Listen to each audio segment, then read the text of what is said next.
भोईसर तारापूर एमआयडीसीत पुन्हा एकदा वायू गळती झालेली आहे।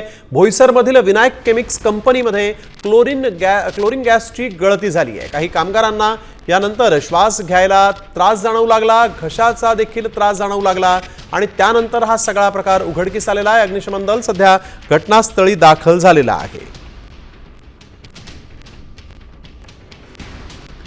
तर पालघरमध्ये पुन्हा एकदा वायू गळती झालेली आहे आणि आता भोईसर तारापूर एमआयडीसी मध्ये ही वायू गळती झालेली आहे। एका केमिकल कंपनीमध्ये ही वायू गळती झाल्याचं कळत आहे।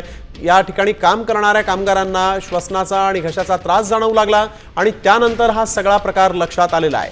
अग्निशमन दल घटनास्थळी दाखल झालेलं आहे आणि आता या वायू गळतीवर कशा पद्धतीने इथं मार्ग काढला जातो हे पाहणं देखील महत्त्वाचं असेल।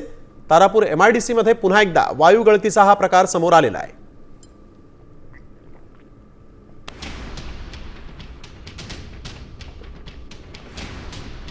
यावेळी एक महत्त्वाची बातमी, पालघर एमआयडीसी मध्ये पुन्हा वायू गळती झालेली आहे आणि या वायू गळतीमुळे कामगारांना त्रास जाणवू लागलेला आहे।